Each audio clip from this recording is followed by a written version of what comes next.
Test 3. You will hear a number of different recordings, and you will have to answer questions on what you hear. There will be time for you to read the instructions and questions, and you will have a chance to check your work. All the recordings will be played once only. The test is in 4 sections. At the end of the test, you will be given 10 minutes to transfer your answers to an answer sheet. Now turn to Section 1. Section 1. You will hear a woman telephoning a tourist office to ask about free activities. First, you have some time to look at questions 1 to 6.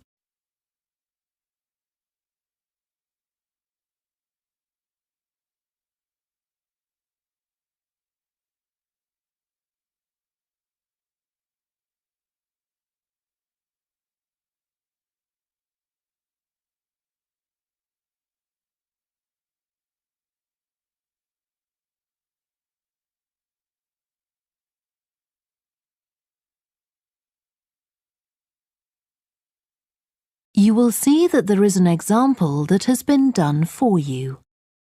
On this occasion only, the conversation relating to this will be played first.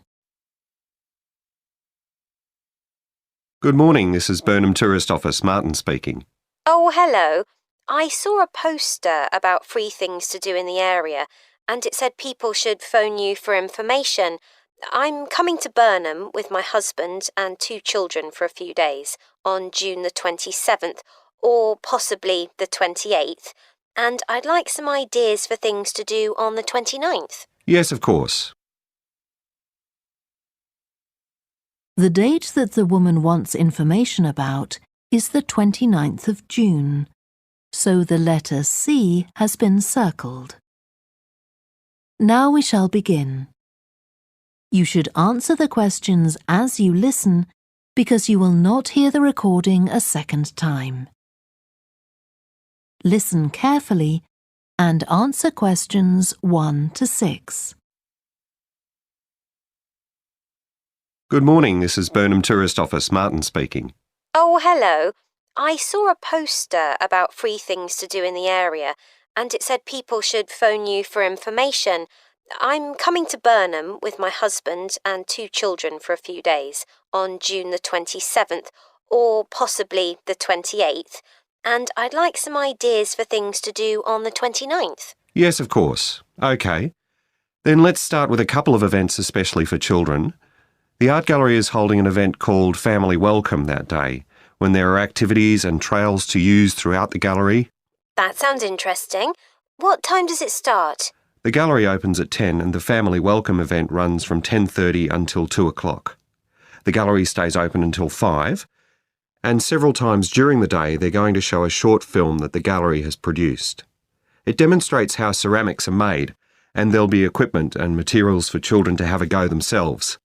Last time they ran the event there was a film about painting, which went down very well with the children, and they're now working on one about sculpture. I like the sound of that. And what other events happen in Burnham? Well, do you all enjoy listening to music? Oh, yes. Well, there are several free concerts taking place at different times, 1 or 2 in the morning, the majority at lunchtime and a couple in the evening, and they range from pop music to Latin American. The Latin American could be fun. What time is that? It's being repeated several times in different places. They're performing in the Central Library at 1 o'clock, then at 4 it's in the City Museum, and in the evening at 7:30 there's a longer concert in the theatre. Right. I'll suggest that to the rest of the family. Something else you might be interested in is the boat race along the river. Oh, yes. Do tell me about that. The race starts at Offord Marina to the north of Burnham and goes as far as Summer Pool. The best place to watch it from is Charlesworth Bridge, though that does get rather crowded. And who's taking part? Well, local boat clubs, but the standard is very high. One of them came first in the West of England Regional Championship in May this year. It was the first time a team from Burnham has won. It means that next year They'll be representing the region in the National Championship. Before you hear the rest of the conversation, you have some time to look at questions 7 to 10.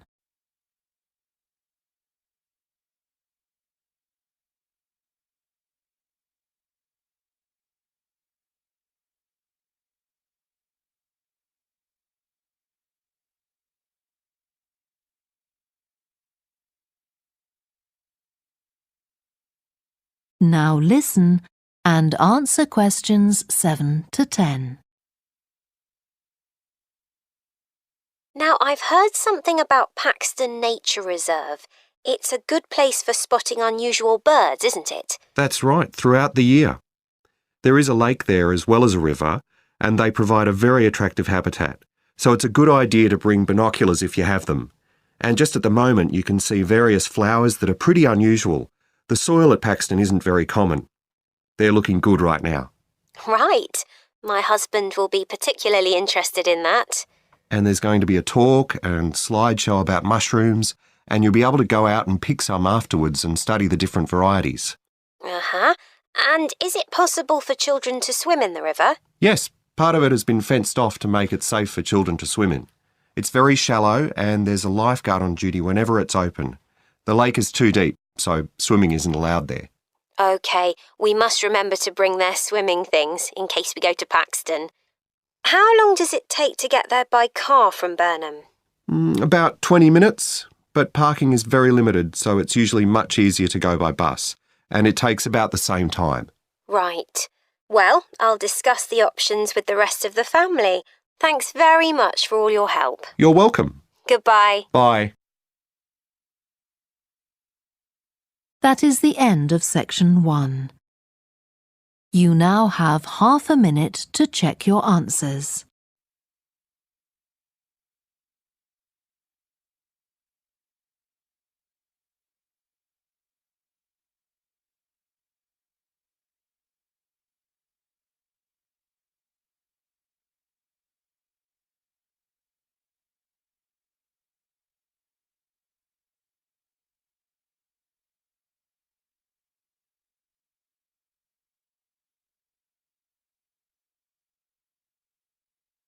Now turn to section 2. Section 2. You will hear a talk given by a woman called Shona Ferguson about changes in a town called Barford. First, you have some time to look at questions 11 to 15.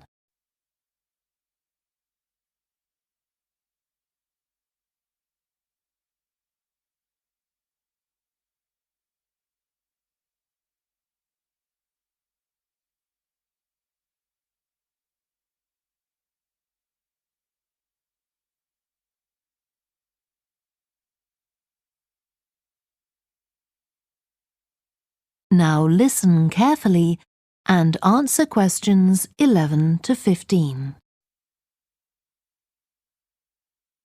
First of all, let me thank you all for coming to this public meeting to discuss the future of our town. Our first speaker is Shona Ferguson from Barford Town Council. Shona. Thank you.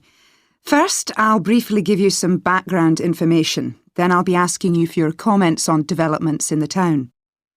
Well, as you don't need me to tell you, Barford has changed a great deal in the last 50 years.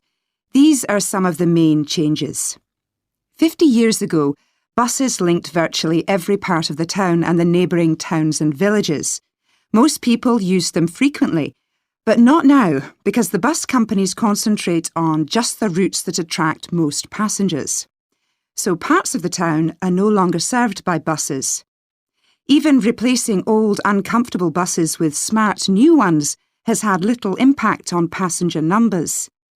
It's sometimes said that bus fares are too high, but in relation to average incomes, fares are not much higher than they were 50 years ago. Changes in the road network are affecting the town. The centre was recently closed to traffic on a trial basis, making it much safer for pedestrians. The impact of this is being measured. The new cycle paths separating bikes from cars in most main roads are being used far more than was expected, reducing traffic and improving air quality. And although the council's attempts to have a bypass constructed have failed, we haven't given up hope of persuading the government to change its mind. Shopping in the town centre has changed over the years. Many of us can remember when the town was crowded with people going shopping. Numbers have been falling for several years, despite efforts to attract shoppers, for instance by opening new car parks. Some people combine shopping with visits to the town's restaurants and cafes. Most shops are small independent stores, which is good, but many people prefer to use supermarkets and department stores in nearby large towns, as there are so few well-known chain stores here. Turning now to medical facilities. The town is served by family doctors in several medical practices, fewer than 50 years ago, but each catering for far more patients. Our hospital closed 15 years ago, which means journeys to other towns are unavoidable. On the other hand, there are more dentists than there used to be. Employment patterns have changed along with almost everything else. The number of schools and colleges has increased, making that the main employment sector. Services such as website design and accountancy have grown in importance, and surprisingly perhaps, manufacturing hasn't seen the decline that has affected it in other parts of the country. Before you hear the rest of the talk, you have some time to look at questions 16 to 20.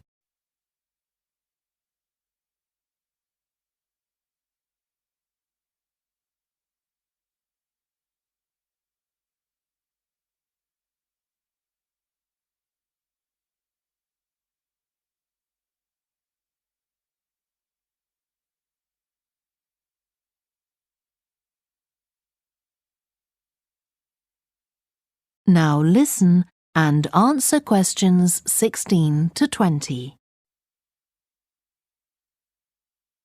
Now I'll very quickly outline current plans for some of the town's facilities, before asking for your comments.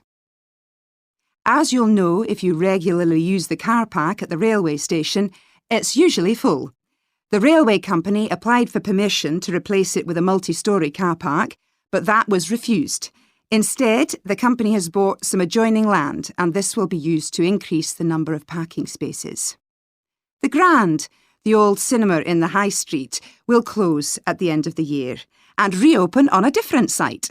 You've probably seen the building under construction. The plan is to have 3 screens with fewer seats rather than just the one large auditorium in the old cinema. I expect many of you shop in the indoor market. It's become more and more shabby looking, and because of fears about safety, it was threatened with demolition. The good news is that it will close for 6 weeks to be made safe and redecorated, and the improved building will open in July. Lots of people use the library, including school and college students who go there to study. The council has managed to secure funding to keep the library open later into the evening, twice a week. We would like to enlarge the building in the not-too-distant future, but this is by no means definite. There's no limit on access to the nature reserve on the edge of town, and this will continue to be the case. What will change, though, is that the council will no longer be in charge of the area. Instead, it will become the responsibility of a national body that administers most nature reserves in the country. OK, now let me ask you if you have... That is the end of section 2. You now have half a minute to check your answers.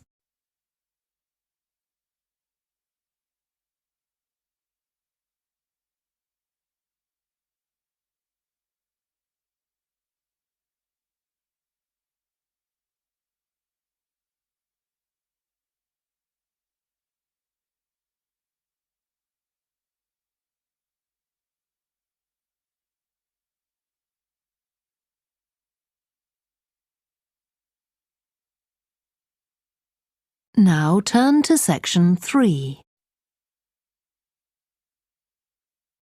Section 3.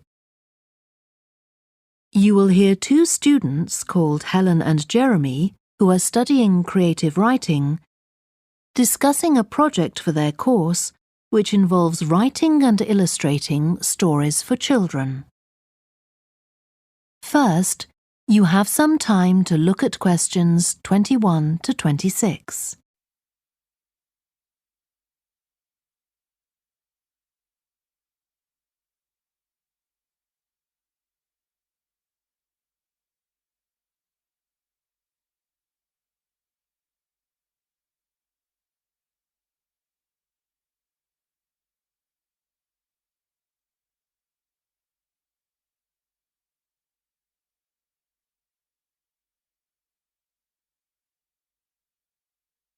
Now listen carefully and answer questions 21 to 26.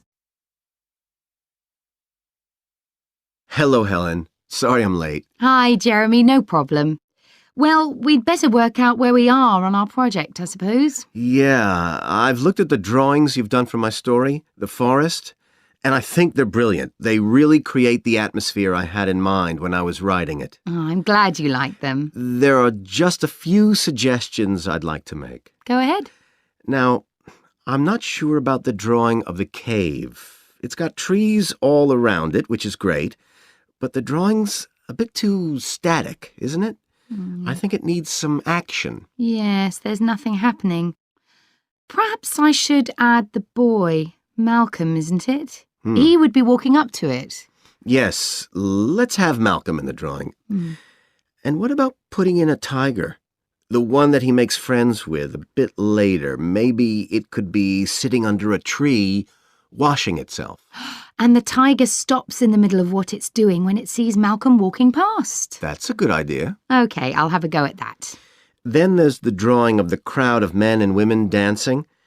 They're just outside the forest, and there's a lot going on. That's right. You wanted them to be watching a carnival procession, but I thought it would be too crowded. Do you think it works like this? Yes, I like what you've done. The only thing is, could you add Malcolm to it without changing what's already there? What about having him sitting on the tree trunk on the right of the picture? Yes, that would be fine. And do you want him watching the other people? No, he's been left out of all the fun, so I'd like him to be crying. That'll contrast nicely with the next picture where he's laughing at the clowns in the carnival. Right, I'll do that. And then the drawing of the people ice skating in the forest. I wasn't too happy with that one. Because they're supposed to be skating on grass, aren't they? That's right, and it's frozen over. At the moment, it doesn't look quite right. I see what you mean. I'll have another go at that. And I like the wool hats they're wearing. Maybe you could give each of them a scarf as well? Yeah, that's easy enough. They can be streaming out behind the people to suggest they're skating really fast. Great. Well, that's all on the drawings. Right. So you've finished writing your story and I just need to finish illustrating it, and my story and your drawings are done. Before you hear the rest of the discussion, you have some time to look at questions 27 to 30.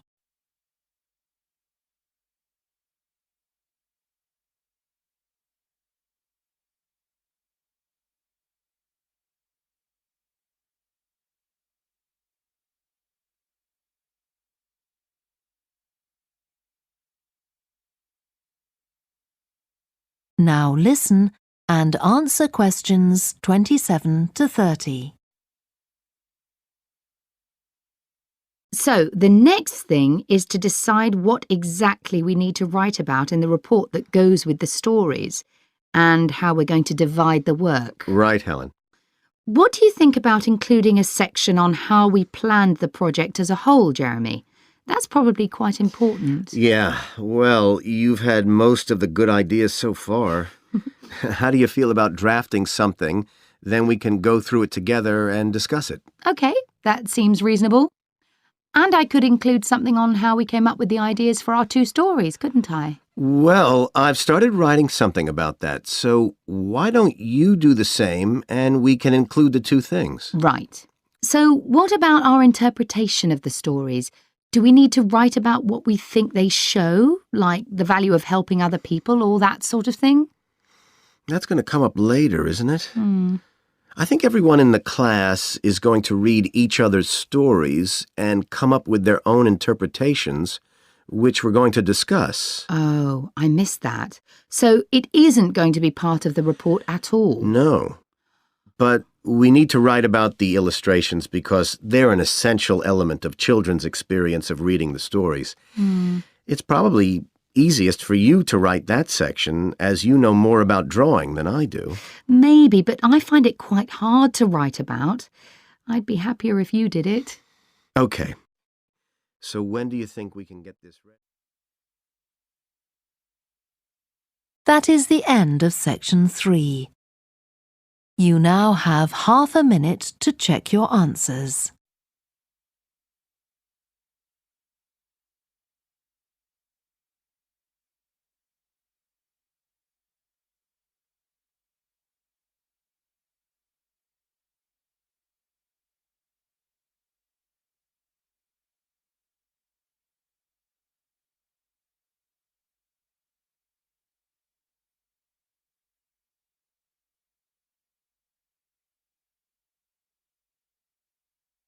Now turn to section 4.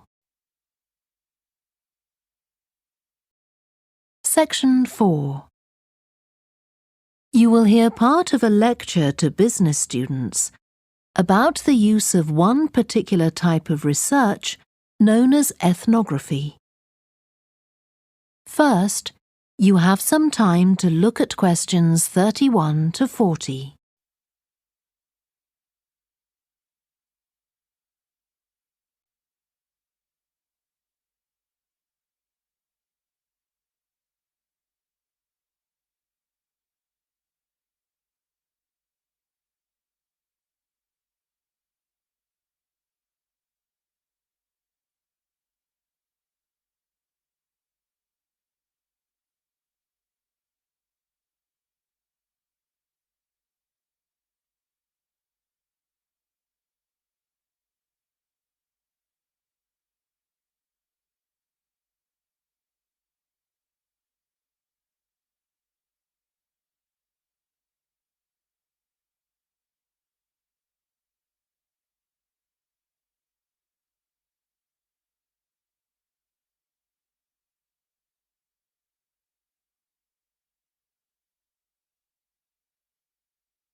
Now listen carefully and answer questions 31 to 40.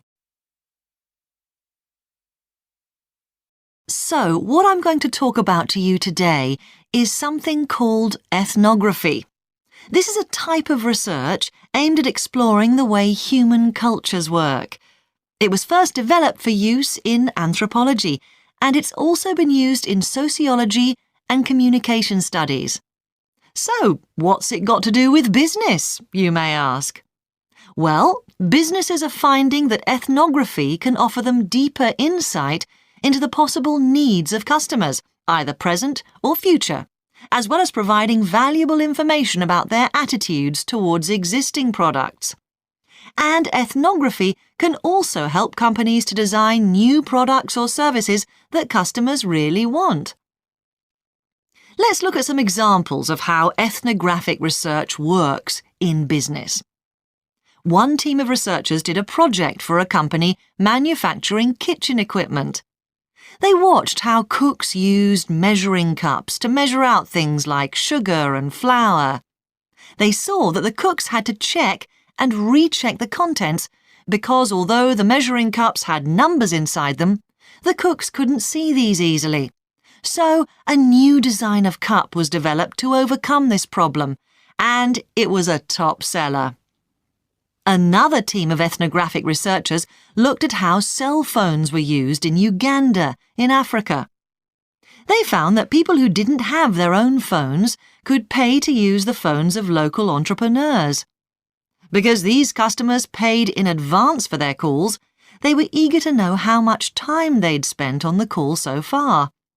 So the phone company designed phones for use globally with this added feature. Ethnographic research has also been carried out in computer companies. In one company, IT systems administrators were observed for several weeks.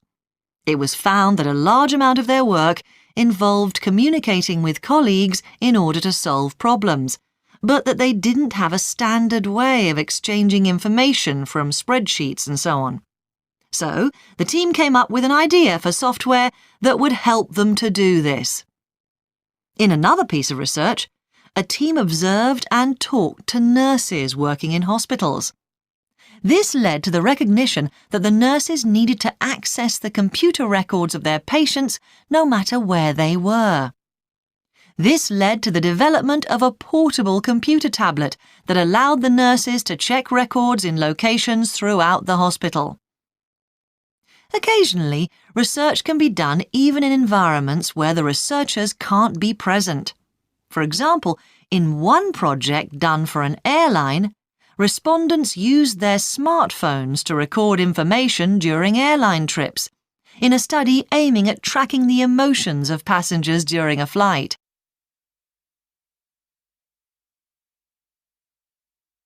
So, what makes studies like these different from ordinary research? Let's look at some of the general principles behind ethnographic research in business. First of all, the researcher has to be completely open-minded. He or she hasn't thought up a hypothesis to be tested, as is the case in other types of research.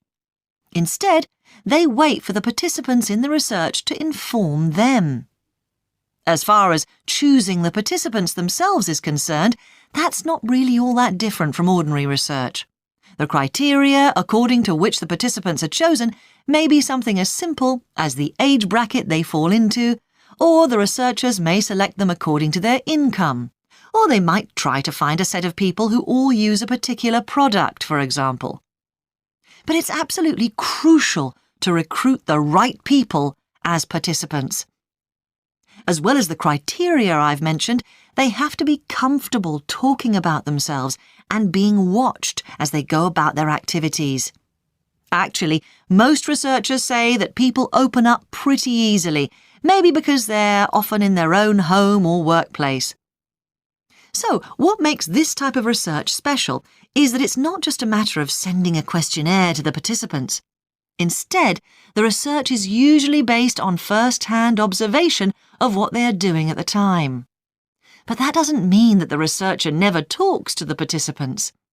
However, unlike in traditional research, in this case, it's the participant rather than the researchers who decides what direction the interview will follow.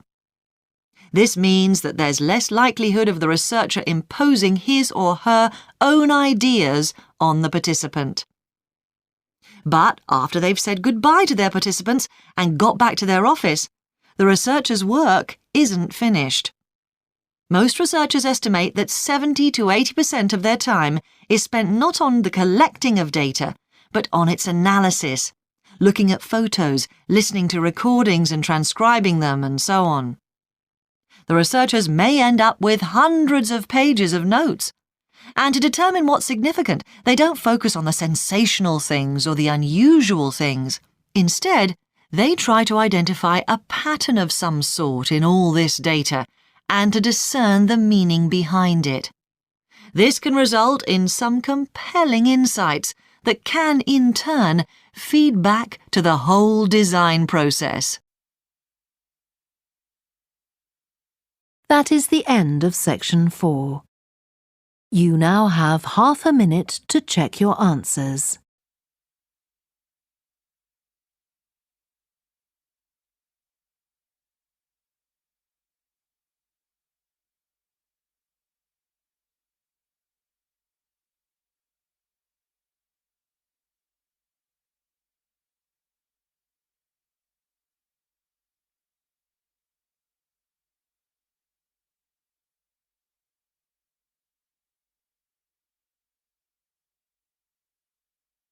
That is the end of the listening test. You now have 10 minutes to transfer your answers to the answer sheet. Please stop writing and wait for your question booklet to be collected.